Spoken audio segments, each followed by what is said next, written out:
Lux presents Hollywood.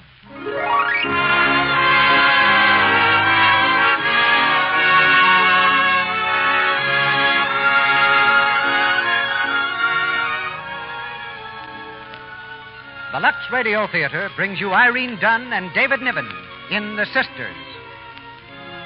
Ladies and gentlemen, your producer, Mr. Cecil B. DeMille.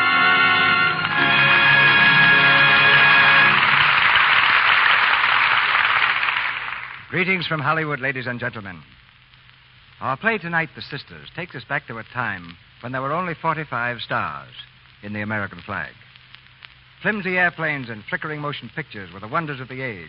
Theodore Roosevelt was President of the United States, and Jim Jeffries was heavyweight boxing champion of the world.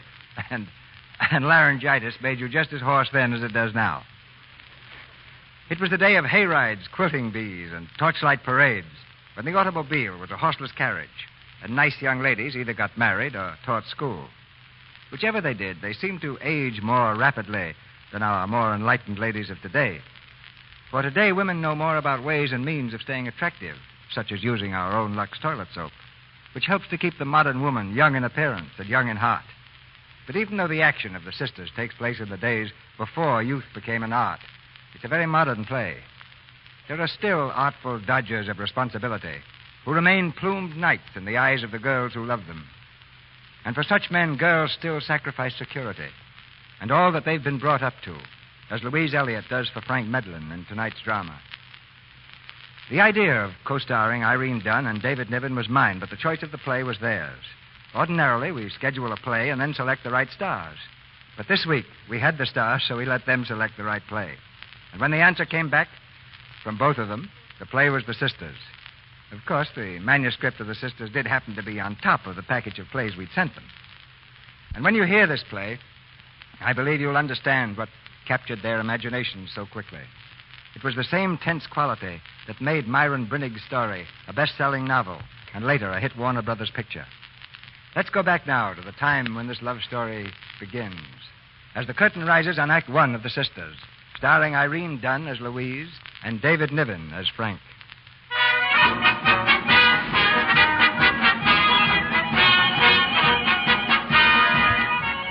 It's election night, 1904. And the prosperous mining town of Silver Bow, Montana, is alive with excitement. The big event of the year is at hand, the election ball. In a quiet section of town, the corner gas lamp shines on the familiar colored bottles in the window of Ned Elliott's drugstore. Tonight the store is dark, but in the apartments upstairs, the Elliots and their 3 daughters are dressing for the great occasion. Dad, burn it. Whoever invented collar buttons anyway?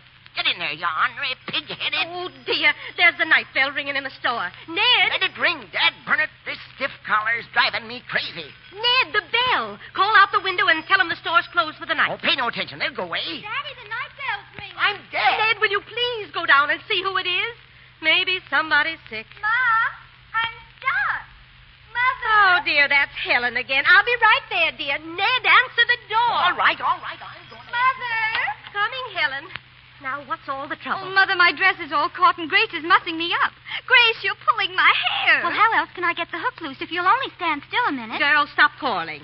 Now, be quiet, Helen. I'll get it out. Thanks. You're a darling, Mother. There. Now, you'd better hurry. I'm all ready, Mother. Thank goodness there's someone in this family I can depend on. Tom Nivel's calling for us in his automobile. He'll be here any minute now, and we mustn't keep him waiting. Do him good, the old stick in the mud. Helen, don't you dare call Tom names. He's no stick in the mud, and you know it. Someone would think the way you stick up for him, he wants to marry you instead of Louise. Girls, please. Well, she's got no right to talk like that. Tom Nivel's the banker's son, and she ought to be proud she's going to have him for a brother-in-law. That's very true, Grace. Helen, you're too impertinent. Go and see if Louise is ready. All right. Oh, Louise? Louise? What do you want? Louise, Mother wants to know if... Oh, golly, you're beautiful, Louise. Mm-hmm. So are you. You'll be the belle of the ball, Helen. Uh-huh. And who knows but what I'll meet a dark, handsome man. And as we dance together, he'll say to me, "Darling, I love you."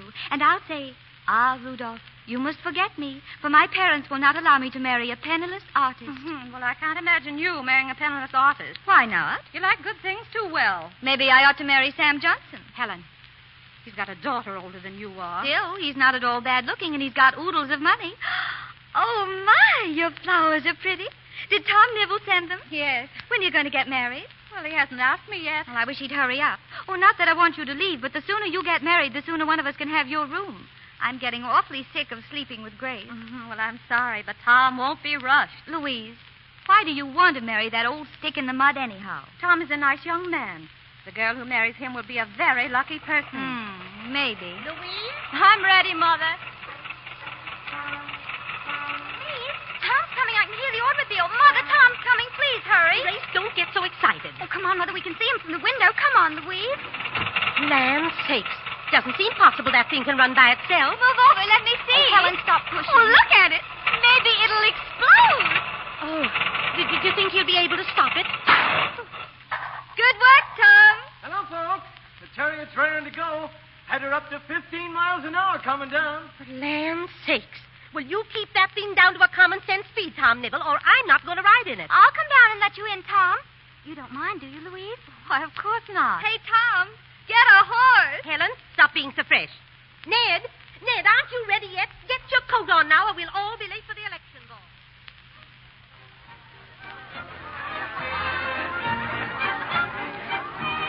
Fancy all this fuss about Teddy Roosevelt.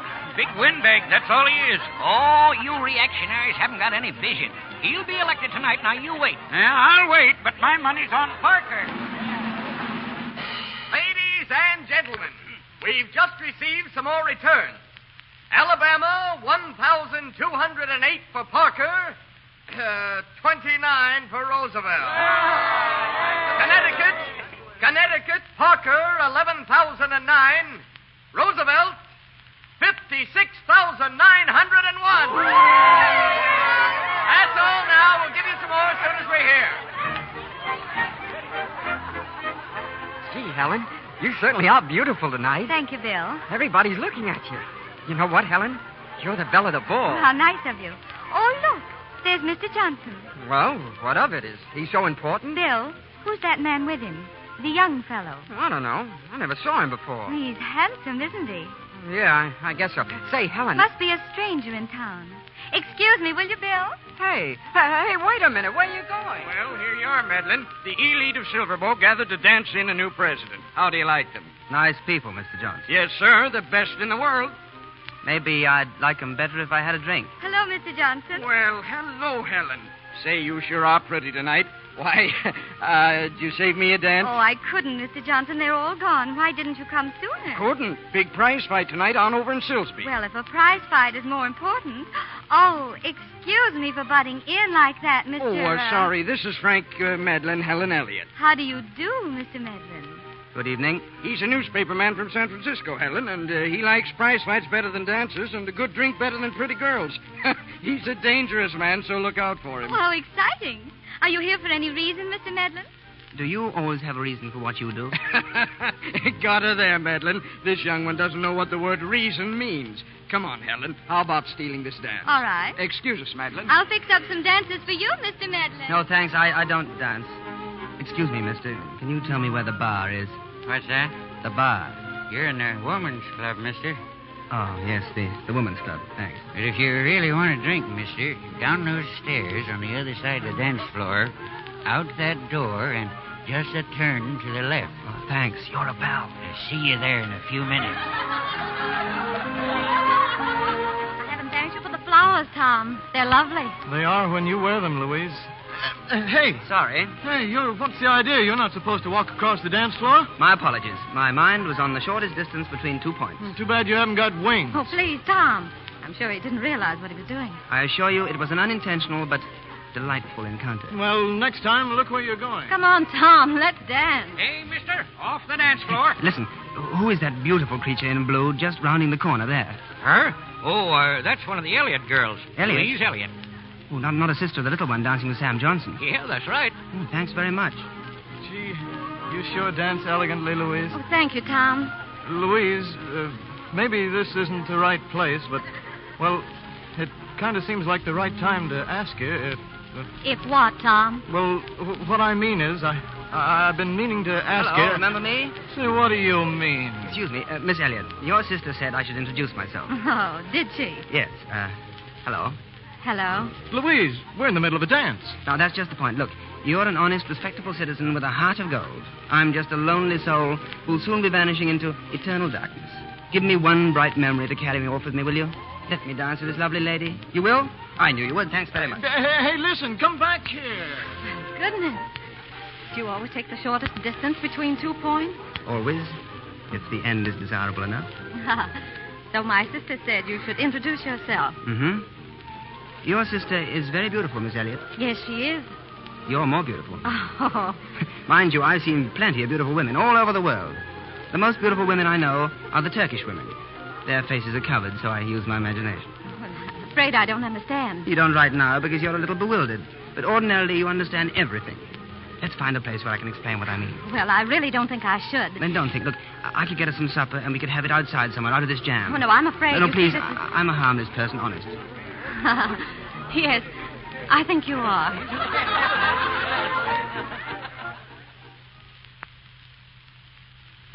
If I just make it to that table, we'll have supper. Oh, you shouldn't have brought so much. There, I made it.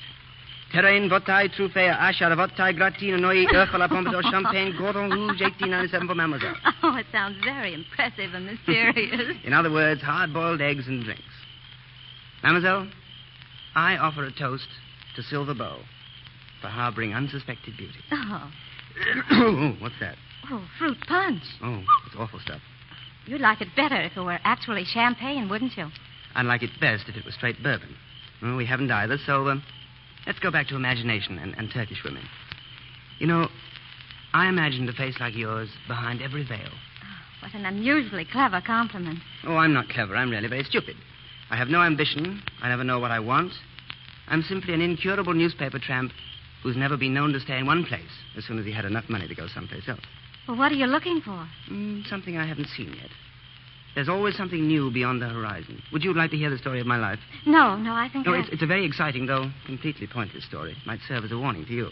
Why should you warn me? That's a good question. Do you suppose I'm developing a sense of responsibility? You're probably too lazy for that. You should try watching the bees sometime. Oh, couldn't stand it. Little animals busily doing the same thing over and over. No, not me. I'm either a free soul or a tramp dog, however you look at it. And that's all I want to be. I'll give you a paradox, Miss Elliot. You have a very exciting serenity. I have Silver Bow, and you have places to go and things to see. May I take you home later? Well, Oh, listen. More returns. I think we'd better go in. With half the country still to be heard from, it can safely be said that the President of the United States for the next 4 years will be Theodore Roosevelt.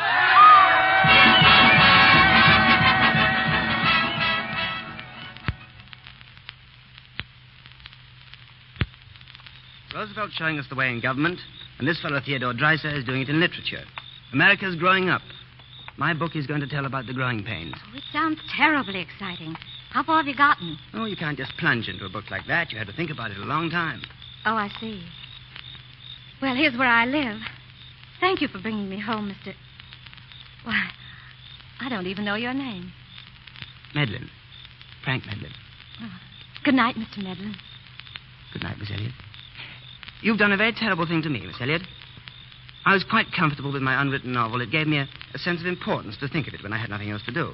Well, didn't you intend to write it? Oh, of course, when I had the time and the money. Perhaps if I had someone to talk with about it. Well, I'll talk with you, if that would help. I was going back to San Francisco tomorrow. Got a new job waiting for me. Oh, well... I'll wire and say I'll be a week late. Tomorrow night? Yes. Come to dinner with my family. Oh, no, I'm not very good at that. I'm scared to death. But spend every evening with me, and I'll come to dinner the day I leave. Will you start your book? Absolutely. Then it's agreed. Good night. Good night.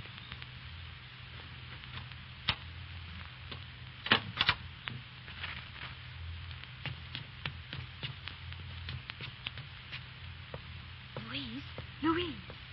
Is that you, Helen? We saw him bring you home, Louise. Come in. What happened, Louise? Was it awfully exciting? Do you love him very Helen, much? what ideas you have. I only met him tonight. Oh, what difference does that make? Grace, isn't it wonderful? Louise is in love. You should be ashamed of yourself, Helen. I can see it in her eyes, can't you? I wish I could fall in love. How does it feel? Is it all in your heart? Oh, you're so silly, Helen. You do act very strange, Louise. It's love, I tell you. Perhaps it is. I don't know. I know that he's irresponsible and restless.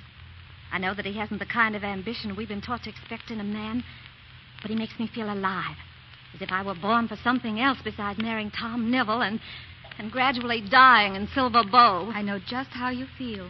Well, I don't. I don't understand it at all. I can't think of anything nicer than living in Silver Bow. Louise, I'll scratch that man's eyes out if he makes you do anything foolish. Why, Grace. You darling. When are you going to see him again, Louise? Tomorrow night, and every night for a week. And on his last evening in Silver Bow, he's coming to dinner.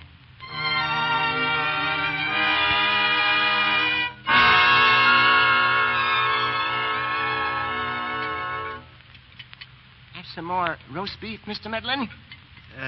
Thanks. I understand you're from San Francisco, Mr. Medlin. I'm leaving tonight on the 12:55. And Mother asked if you were from San Francisco. Oh, I'm sorry. Yes, I am. I shouldn't think a man would want to earn a living writing about prize fights, Mr. Medlin. They're so cruel. Well, it's just my job. Someday I want to go to San Francisco to dance, Mr. Medlin. I've been taking lessons, you know, from Madame Elise Murphy. First it was New York, now it's San Francisco. Well, I've decided on San Francisco because Louise will be living there. Helen. And what makes you think Louise is going to live there?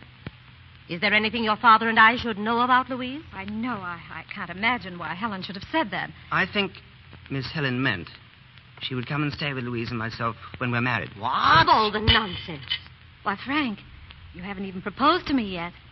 Will you marry me, Louise? Why, this is ridiculous. I never Say heard. yes, Louise, say yes. Shame on you, Helen. Perfectly absurd, Mr. Medlin. Louise is going to marry a fine, upstanding young man. Yes, the banker's son. A splendid match. No man in his right senses would ask her to. Why, it's absolutely ridiculous. Of course it's ridiculous. No man should be willing to give up his freedom for a woman. It's even absurd, but I'm in love. Don't you say anything about marriage, young man. Ned, we're talking about Louise. Yes, of course. Young man, you... Yes, you can. Helen, be quiet. My daughter is going to marry a respectable businessman. Rose, it's about time someone told Grace to talk. You realize...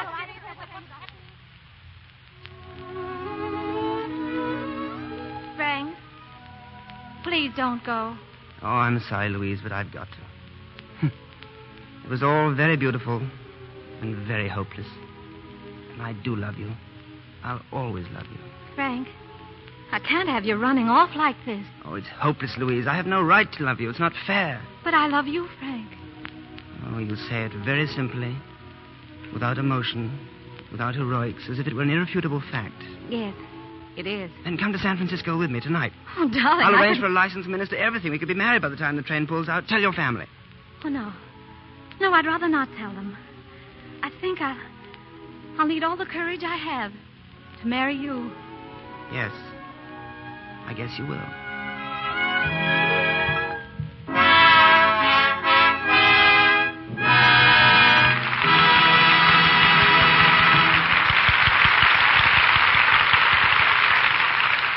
The curtain falls on Act One of The Sisters, with two brave young people facing a great adventure. We'll hear more of this adventure in Act Two, but during the brief intermission, our Mr. Ruick and his versatile trio have a pleasant novelty for you. Irene Dunn and David Niven will be back for Act Two after our intermission. And that gives me just time enough to take up a little matter with our trio. It's about a song they promised to have ready to sing to you tonight. And here we are, Mr. Ruick, all ready to keep the promise. That's wonderful. You see, ladies and gentlemen, I was talking to our trio the other day about Lux Toilet Soap's distinctive sampler wrapper, how easy it was to recognize it anywhere. The girls agreed that I was right, but added that there were more important things about Lux soap that one would always recognize. And they said they'd explain in a song tonight just what they meant. Are you ready to explain, girls? Lux Toilet Soap is a soap that we hope you will know anytime, anywhere. But we're emphasizing what you'll recognize in this marvelously mild beauty care. If it's soothing, if it's smooth, that's Lux Toilet Soap. If it's quite the purest white, that's Lux Toilet Soap. If it lathers luxuriously, if it cleanses your skin thoroughly, perfumed exclusively, then quite conclusively, that's Lux Toilet Soap. Thanks very much, girls. But you've left me one thing to explain.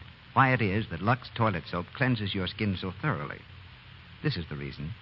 Lux toilet soap has active lather, quick, rich lather, that takes away swiftly, completely, every bit of dust and dirt and stale cosmetics. No hidden traces remain.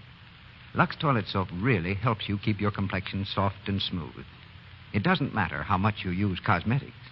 What does matter is that you give your skin the protection of perfect cleansing, the protection you get with active lather. So please, don't take any chances. Make gentle, white Lux toilet soap your regular complexion care. Use it before you renew makeup. Always when you go to bed. Here's our producer, Mr. DeMille. Act 2 of The Sisters, starring Irene Dunn as Louise and David Niven as Frank.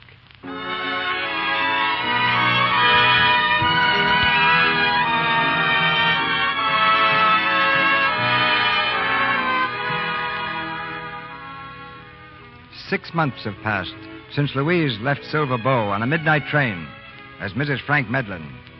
They've been happy months, with Louise and Frank wrapped up in their love for each other, dreaming of the day when his great book will be finished. In their 3-room apartment in San Francisco, Louise occupies herself with the business of homemaking. On this evening, she's preparing dinner and waiting for the sound of Frank's step in the hall. Just a minute.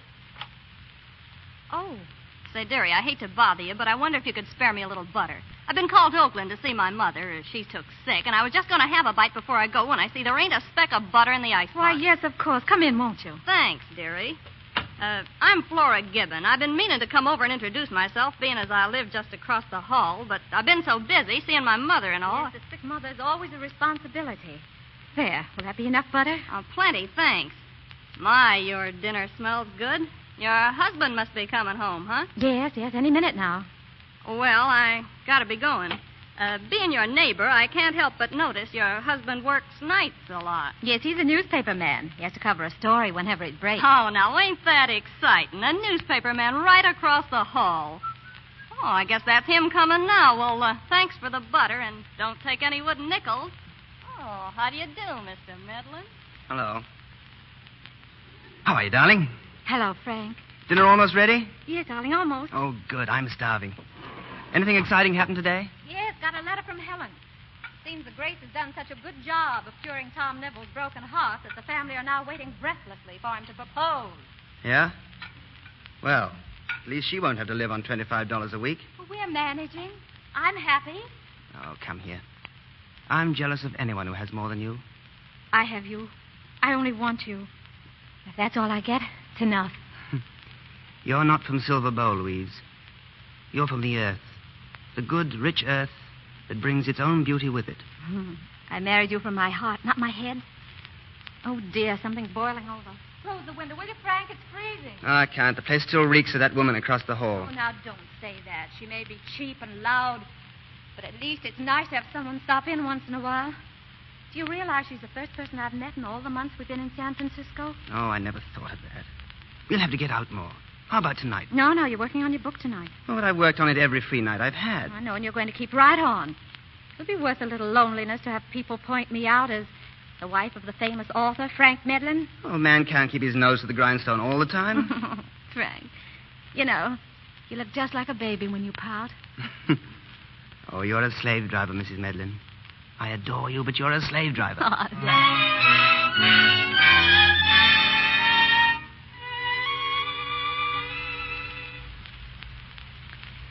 Dear Dad, it's raining, and it's warm and snug in my apartment. And when Frank comes home, it will be cozy, too. He's late tonight, and I know he'll be sorry, because along with all the grand news from you about Grace's marriage, I've news of my own. Oh, yeah. Frank, what's happened? You're all wet and dirty. Why, you're...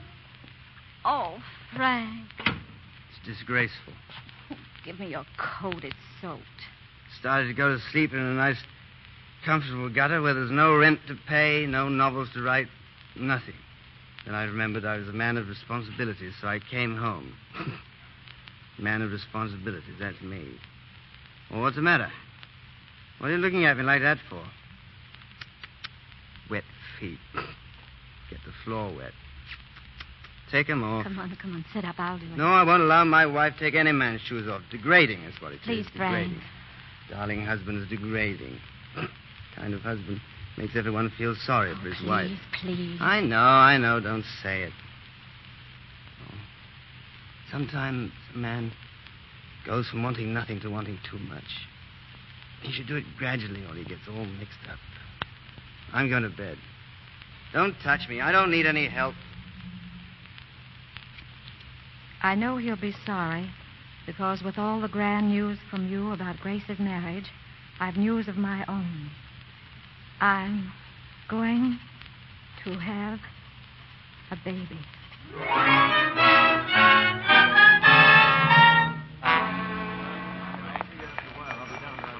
Come on, Louise. We can get through the crowd over this way. Oh, dear, we late? No, just the preliminaries on now.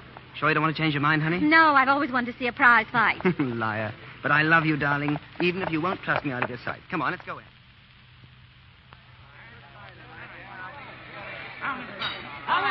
Here comes the fifth round. How long does this go on? Oh, till they get a knockout, or it could go the limit for a decision. Why? Oh, nothing. It's terribly exciting, isn't it? Exciting? I bet you a quarter you'll be sorry you came. It's the best. Oh, you're a good sport, darling. Hiya, Frank. Hello, Tim. Louise, this is Tim Hazeltine, old friend of mine and the best sports writer in the country. Tim, my wife. How do you do? Frank's told me a lot about you, Mr. Hazeltine. Yeah? You shouldn't be here, Mrs. Medlin. Prize fighting isn't for ladies. Oh, I think it's very interesting. I couldn't do a thing with her, Tim. Hey, that southern boy's got a nice left. Yeah, Rose can take it. He'll be in there when the Memphis kid has worn himself out throwing punches. Have a drink? Thanks. Oh, Frank. I'm sorry, darling. I forgot. Thanks, Tim, but I've been off the stuff for a month. Yeah? Let him have it, Rose. Look at him bleeding. Druggy. Oh, he's bleeding. Darling, what's the matter? Oh, nothing. Oh, don't mind me. You're as white as a ghost. Come on, we're getting out. No, it's all right, Frank. I just feel a little sick.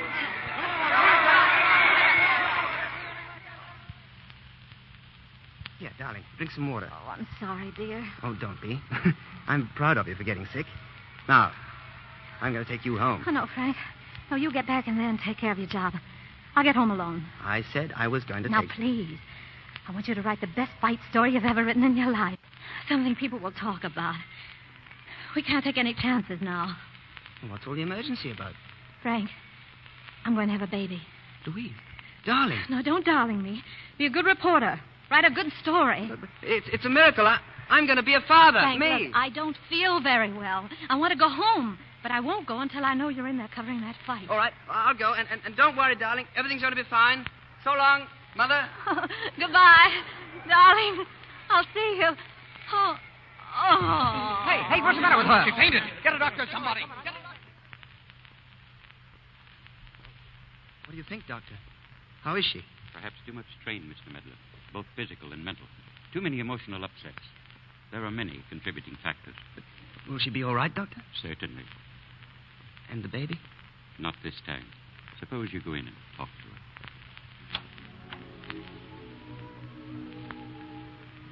her. Louise. Who won the fight, dear? Oh, I shouldn't have. You should have told me. I owe you a quarter, Frank. I bet I wouldn't be sorry I went to the fight. Oh, darling, it was all my fault. No. It's no one's fault, dear. People can't love each other as much as we do without paying for it somehow. That's all. Oh, you're crying, darling. No, it's silly, isn't it? Of course, there's nothing to cry about. There's too much that is to give tears to what might have been.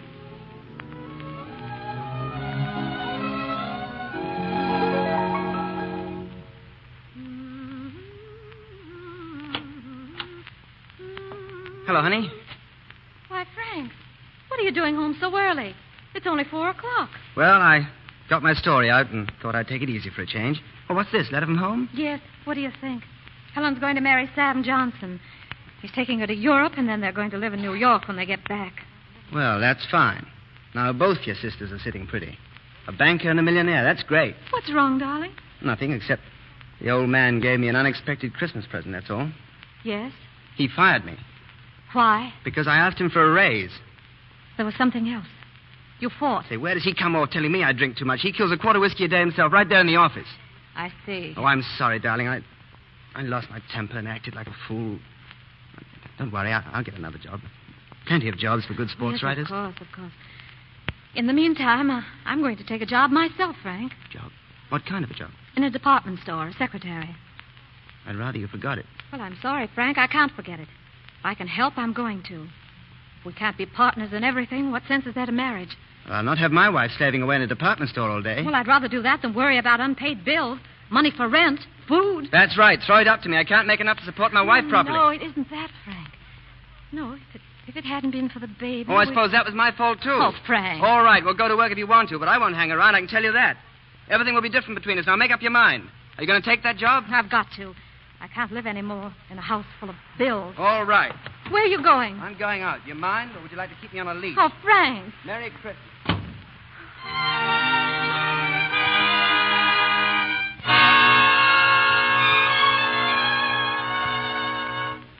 Darling, wake up. Oh, huh? I'm leaving now. You'll find coffee on the stove and some toast in the oven. Just turn on the gas. That's wonderful, isn't it? Wife works. Husband has nothing to do but turn on the gas. Frank, please. Oh, sorry.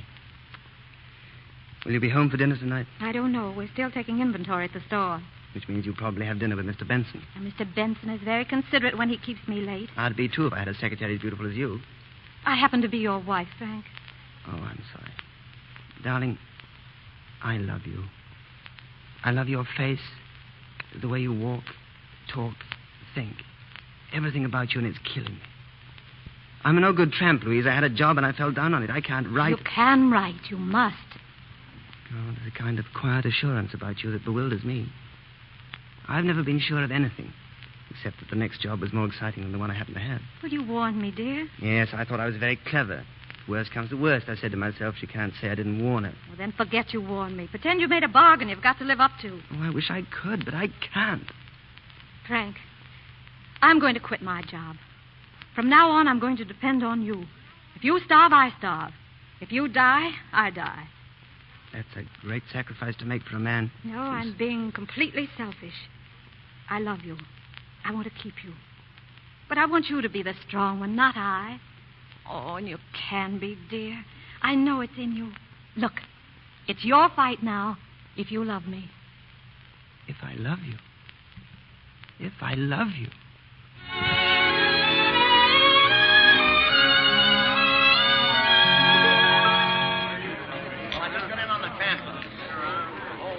Another one, Mr. Madeline? Yeah, fill her up, Pete. Hello, Frank. Oh, it's you, Tim. Hello. I heard you were making the rounds today for a job. News travels fast. Did you also hear no one would give me one? What are you waiting for, Frank? A miracle? You know you're washed up in San Francisco? Do you know why? I'll pay for my drinks for you, Tim. So long. Wait a minute. What's next, Frank? I don't know. Oh, I've got a lot of thinking to do. I want to find out why I've become a walking corpse, why marriage made my wife strong and me weak. Oh, a lot of things. You know, maybe what's wrong with you, Frank, is that as much as you want love, you want freedom more. That's a very tragic love story, Tim. So long. Okay, if that's the way you feel about it. I'll be around if you need me. Seen them all, lad, up and down the coast of Africa from Tangier to Somaliland, from the Straits to Oklahoma. Set them up, mate. Right. Right it is. You ain't seen nothing till you followed the Mediterranean from Tetuan along the North African coast, making port at Tripoli.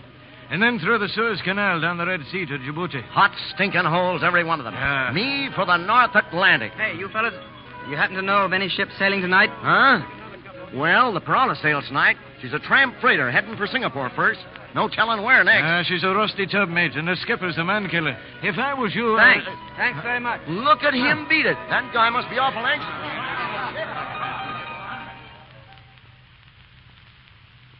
Just mark it down 10%, Miss Artell. Mr. Benson's orders. Very well, Mrs. Medlin. Hello, darling. May I come in? Well, Frank.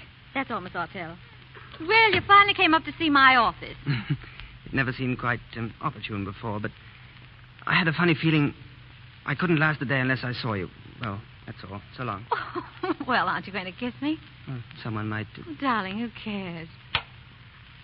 Oh, Oh, excuse me. Oh, Mr. Benson, this is my husband, Mr. Medlin. I gathered as much. How do you do, Mr. Medlin? Hello. Your wife tells me she's resigning at the end of the month, Mr. Medlin. Is she? It's going to be a terrible loss to me. Yes, I imagine so. Louise, are you going to work this evening?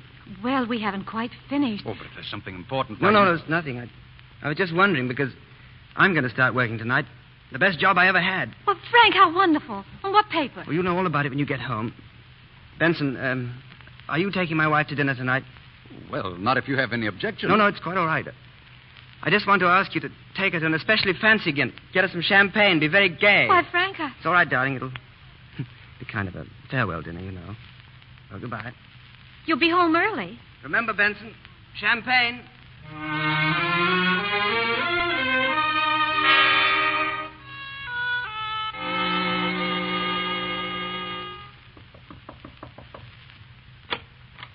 Oh, it's you, Flora. Oh, dearie, I seen you come home. Yes, I just got in. I'm awful nervous tonight. I ain't never had such a peculiar feeling before, like something was going to happen. Well, that's strange. I feel that way, too. What do you suppose it is? Oh, it's something in the air. Too quiet. I got the feeling like I didn't want to be alone. Why, well, what's the matter, dearie? It's a note. Frank must have left it for me. Oh, had to work late, huh? Gee, reporters ain't got no easy time, I guess. I used to think... Oh, no, Frank. Why, what is it, dearie? What's the matter? Oh, Flora, how can I find out what ships are sailing tonight? Why, I don't know. Maybe if you... Please, stay here, will you, Flora? If my husband comes back, tell him I went out to look for him. Tell him I'll be right back. Dear Louise, I've figured it all out and made my decision. Love in a flat dies a tawdry death. It dies more beautifully beyond the horizon. And so at midnight I sail as a common seaman for the horizon.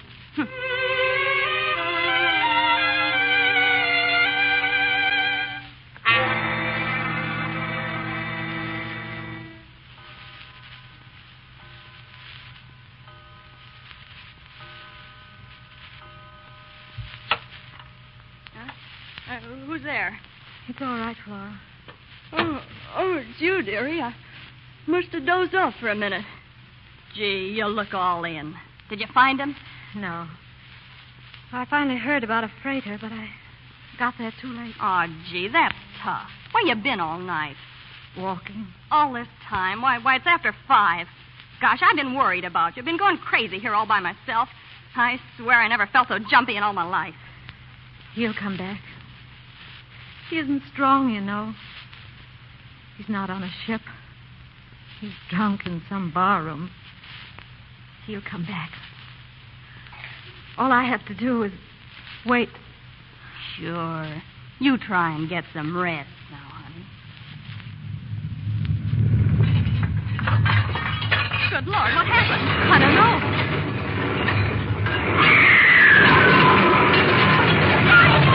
Oh, yes. What's the end of the world?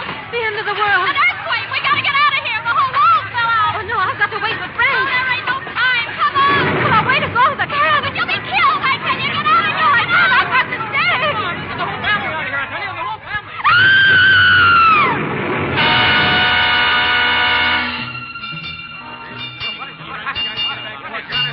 Great Joe, that smoke we seen on the horizon must be the fire. They say the city's in flames. What's the matter, Captain? What's the excitement? Big earthquake and fire in Frisco. In Frisco? Captain, I've got to get back there. You're heading for Singapore, Madeline. Get back on your watch. But my wife's there. Don't you understand? She needs me now. Please, I've got to get to her. I said get out. I'm going back if I have to swim. Get that guy, put him away. Let go of me. I've got to get to her. Must be crazy to think he can swim ashore. Louise! Hold him. Louise!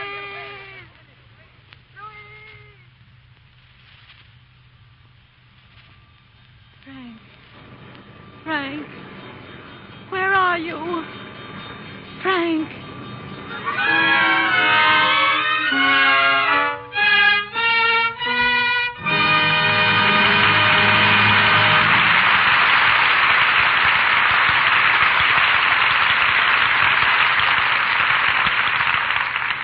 That was Act 2 of The Sisters.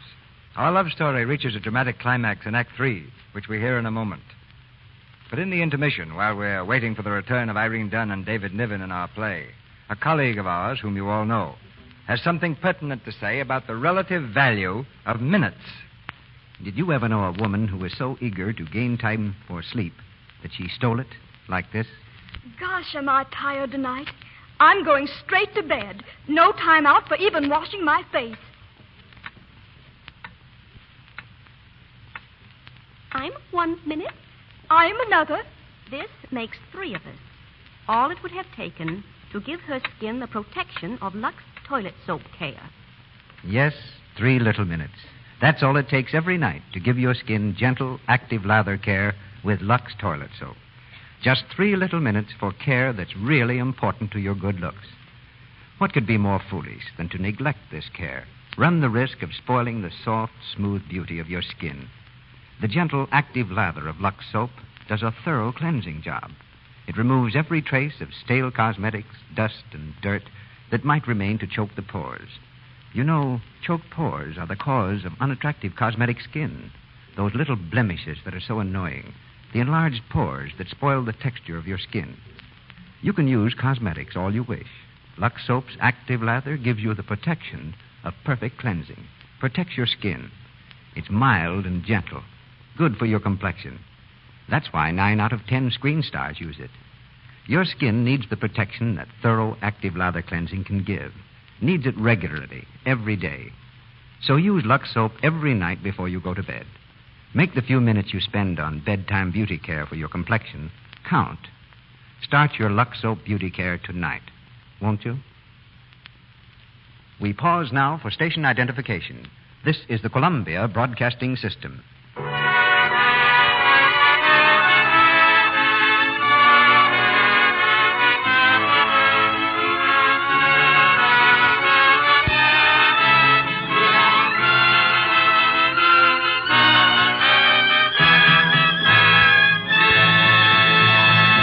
We continue with Act 3 of The Sisters.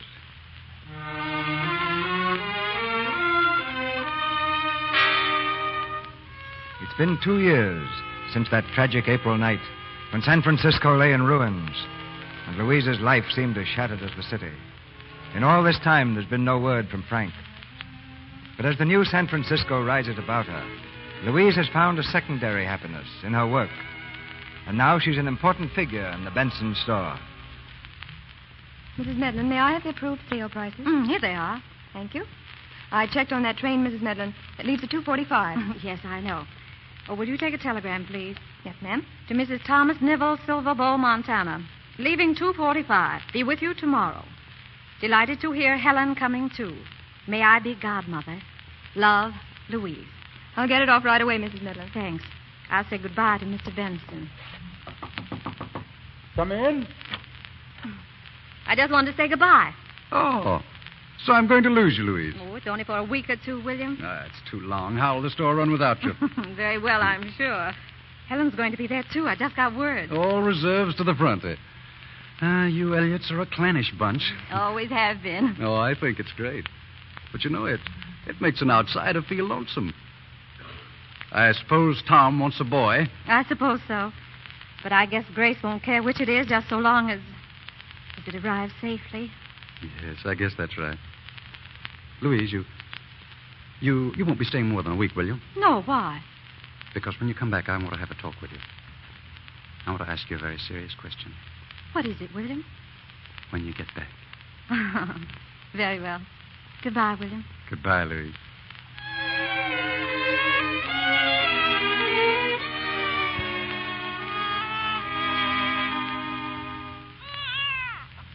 Isn't he a doll, Louise? There's a fine young man for you. Thomas Nivell, Jr. May I hold him, nurse, for just a minute? Certainly, Mrs. Medlin. Thomas Nivell, Jr. Are you sorry, Louise? No, I'm not sorry. Dear little fellow. It's a wonderful world you're in. There's nothing to cry about. Well, Grace got what she wanted. Did you, Helen? Oh, Sam is very kind. We can't have everything, can we?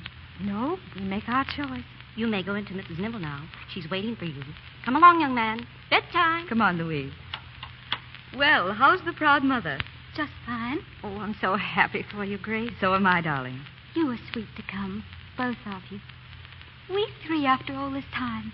Good, isn't it? Wonderful. The only thing to spoil the picture is that you won't be well enough for the election ball Tuesday. I know, it's too bad.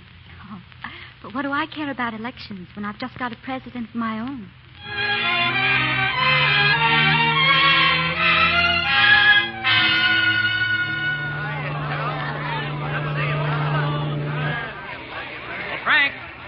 Frank Medlin. Oh, hello, Tim. Nice of you to come down. I got your letter. Where have you been? Everywhere? Nowhere? Why, Frank, you look like somebody forgot to bury you. Sick? I've got a lot of tongue-twisting things the matter with me. I should be dead, only I couldn't go without seeing Louise again. Kind of late, aren't you, Frank? What do you mean? I mean, she's better off without you. She's got a good job. Benson is ready to marry her anytime she says yes. Is she in love with him? Oh, I don't know, but I do know this. Give her a little more time and she'll get over you. Well, I don't want her to get over me. I love her.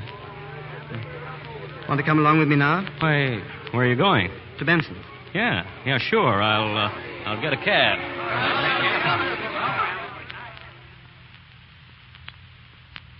Sorry, sir, but Mrs. Medlin's gone away until after election. Where's she gone? Miss Ortell, will you get those... Oh. Hello, Mr. Medlin. Hello, Benson. How are you, Tim? Pretty well. Come into my office, will you? Well, Medlin, when you get back? Today, where's my wife? In Silver Bow.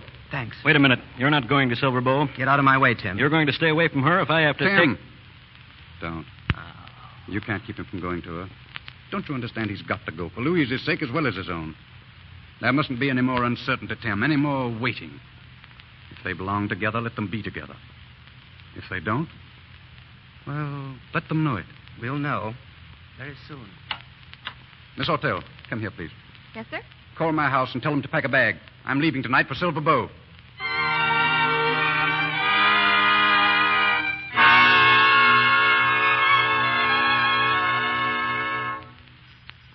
Dad-burned, ornery, pig-headed. Why does the man have to wear a collar anyway? Ned, the night bell's ringing. Well, let it ring. It might be important. Daddy, the night bell's ringing. I'm Dad. Ned, will you please answer it? Oh, all right. Dad, burn it. Every time we're going someplace. Well, what is it? Is Mrs. Louise Medlin in? I'm William Benson. Mr. Benson? Sure, she's in. Hey, Louise, Mr. Benson is here. What? Mr. Benson from San Francisco. Well, wait a minute. Did you say... Why, William. Hello, Louise. William, how exciting. What are you doing in Silver Bowl? I'll tell you all about it later. Helen, Ned, Louise, will you please hurry and get ready? We'll be late for the election ball.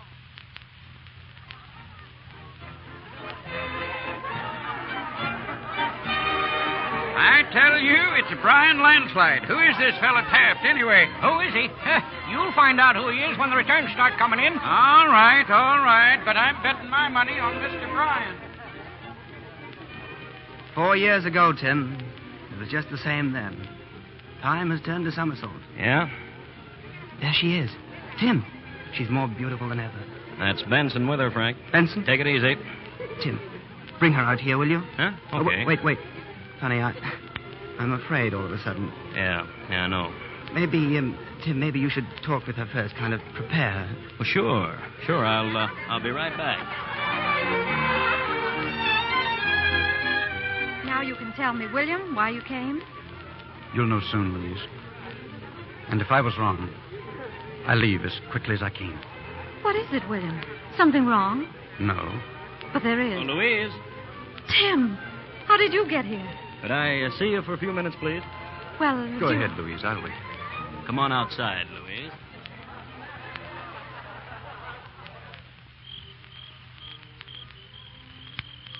Why out here, Tim?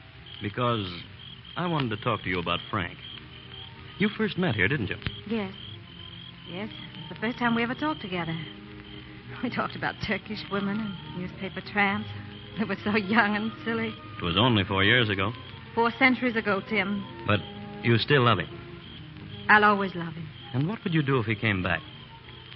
I'd work for him, or I'd starve with him. You see, Tim, if Frank hadn't tried to live my kind of life, he might have written that novel eventually. He might have become someone. He might have found what he was really looking for. If it hadn't been for me, he might have gone on looking for something new, and being happy even if he couldn't find it. That's not true. Frank! Darling, I've got to say things that I've been thinking for 2 years. We must stop blaming ourselves for what happened. We can't help what we are, but time changes people. Time and the things one learns. And I had to leave you to learn there was nothing else to look for. And that what I thought I wanted was nothing compared to what I had. Frank. Now, let me finish. I've come back now, and I won't go away again until our book is finished. Now, think hard, darling. Think it over carefully. What's left is ours, if you still want it that way. Frank, the 12:55 still leaves at 12:55. Oh, darling.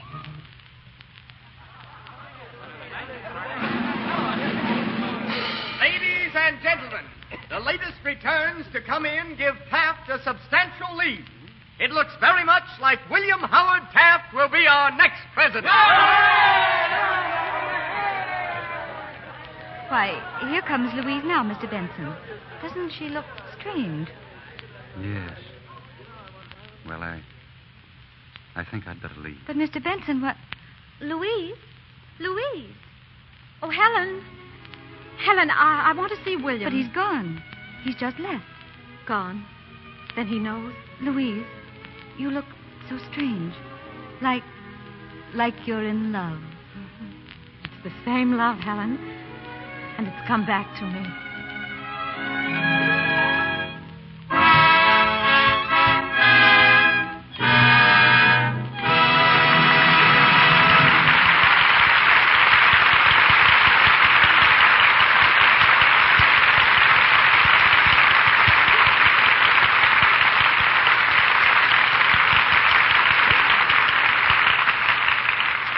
We leave the people of our play to the happiness they've found at last, while our stars, Irene Dunn and David Niven, are returning for a curtain call.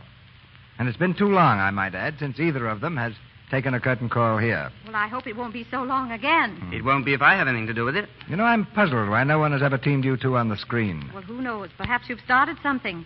Anyway, it's a very nice compliment, C.B. Isn't it? You know, whenever I try to be diplomatic, I always put my foot in it. One time, I was visiting a friend of mine in Washington, and he took me to a party. A diplomatic affair, or did you have a good time? This was a diplomatic affair. I was warned to be careful because a lot of important people were there. Well, I was introduced to a girl, and we were dancing. There didn't seem much to talk about. I just met her, so to be on the safe side, I pointed to a man by the window and said, "That's a peculiar-looking bird." She said, "That's my brother."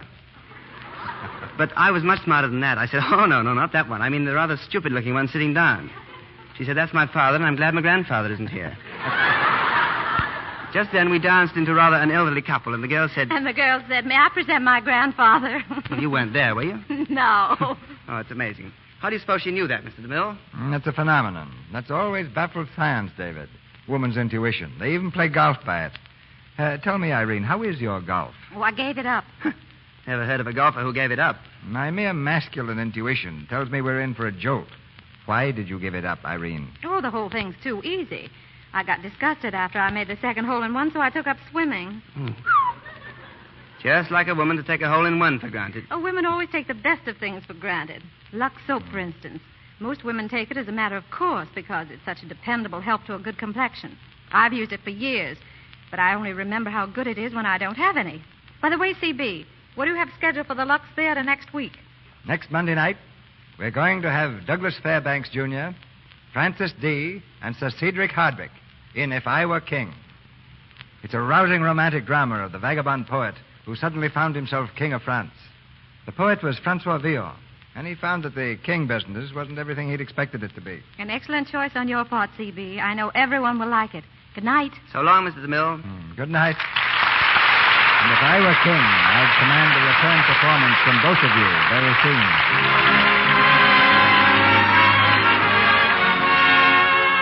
Our sponsors, the makers of Lux Toilet Soap, join me in inviting you to be with us again next Monday night when the Lux Radio Theater presents Douglas Fairbanks Jr., Francis D., and Sir Cedric Hardwicke in If I Were King. This is Cecil B. DeMille saying good night to you from Hollywood.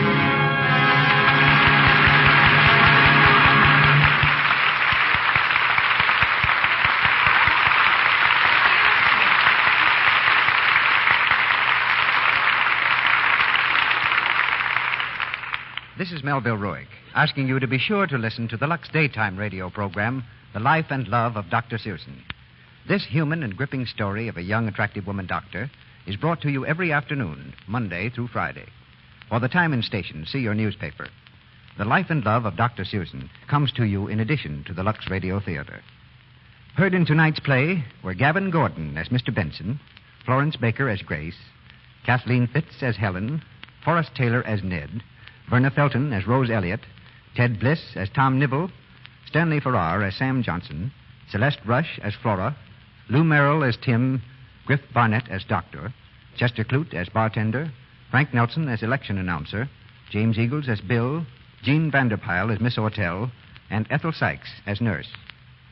Irene Dunn is currently appearing in the Universal picture When Tomorrow Comes. David Niven has just completed a starring role in the Samuel Golden production Raffles, soon to be released, and is now appearing in RKO's Bachelor Mother. Louis Silvers is from 20th Century Fox Studios, where he directed music for the picture Hollywood Cavalcade. Our play, The Sisters, was adapted from the Warner Brothers picture of the same name. Warner's forthcoming production is The Private Lives of Elizabeth and Essex, which will shortly be released. This picture is the thrilling story of Queen Elizabeth of England and the man she loved.